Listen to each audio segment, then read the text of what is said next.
The police chief, who was widely criticized for his handling of the school shooting in the U.S. state of Texas in May, has been fired. The school board voted unanimously to sack Peter Arredondo. 19 children and 2 teachers died in the attack at Raab Elementary School in Uvalde. The decision was met with applause by family members. His lawyers said he'd been unaware anyone was inside the classrooms with the shooter. Do not take this into closed sessions. We deserve to hear. Our babies are dead. Our teachers are dead. Our parents are dead. The least y'all can do is show us the respect to do this in the public. I have messages for Pete Arredondo and all the law enforcement that were there that day. Turn in your badge and step down. You don't deserve to wear one. Yeah. We reconvene from closed session for action relevant to items covered during closed session and other items listed. For a discussion and possible action regarding termination for good cause as recommended by the superintendent of the non-certified contract, Pete Arredondo. Well, let's cross over to the United States and join Arise U.S. correspondent Eric Ham for more on those 2 stories. Good to see you, Eric. Let's start with Uvalde and the chief of police there, who's in charge of the school district, fired. Why did the school board decide to get rid of him? I mean, there were lots of police on the scene. Why is he the focus of the anger of so many people? Well, Charles, there's an answer for that, but of course we know that the reason is many.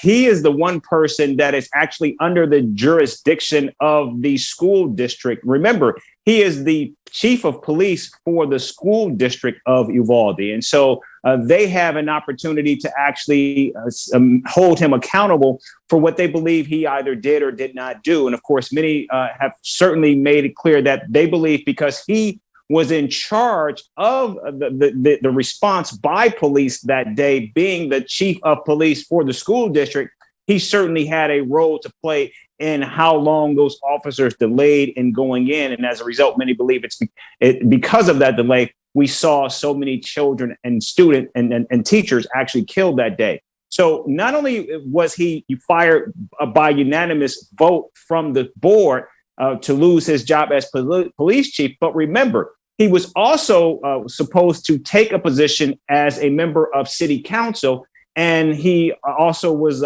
resigned from that post as well. So he has certainly had a fall from grace since this. And of course, we saw the level of rancor from many of the parents and the people of the community at that school board meeting who certainly wanted to see Chief Arredondo step down from that role. And in addition to that, Charles, we know that there have been many already investigations as to what happened on that fateful day. And of course, many point to not only Chief Arredondo, but of course, the entire police response, which was lacking. But in this instance, we see that the school board certainly had a role to play, and they took that role seriously in actually removing him from that position. And Eric, it's been 3 months since that shooting incident. I wonder how the community has been coping with such a tragic, awful event in what is a relatively small town, briefly. Yeah, it's a really good question to ask, because now we know that schools are returning, and we know that there has been a lot of tension in that community with teachers as well as students not feeling safe going back to school. And there's been a lot of questions about how they're going to now try to keep schools safer from these types of incidents going forward. But right now, a lot of tension, a lot of concern as the school year gets underway. Eric, let's turn to the student debt issue in America. President Biden saying he's going to cancel thousands of dollars of student debt for millions of Americans. How big a deal is this?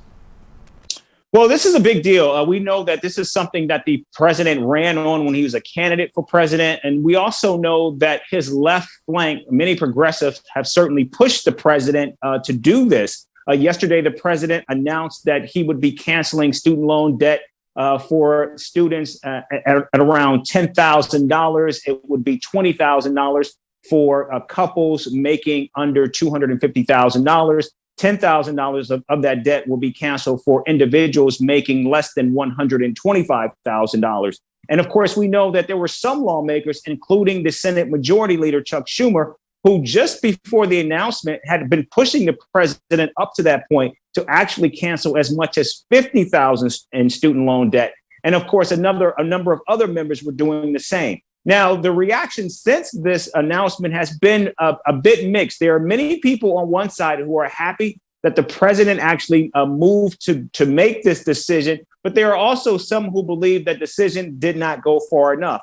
On the other side of the aisle, Republicans, they are unhappy that the president actually made this decision, believing that now this places an undue burden on individuals who did not have these loans, as it now becomes the burden of the taxpayers and the government to deal with the cancellation of the student loan debt.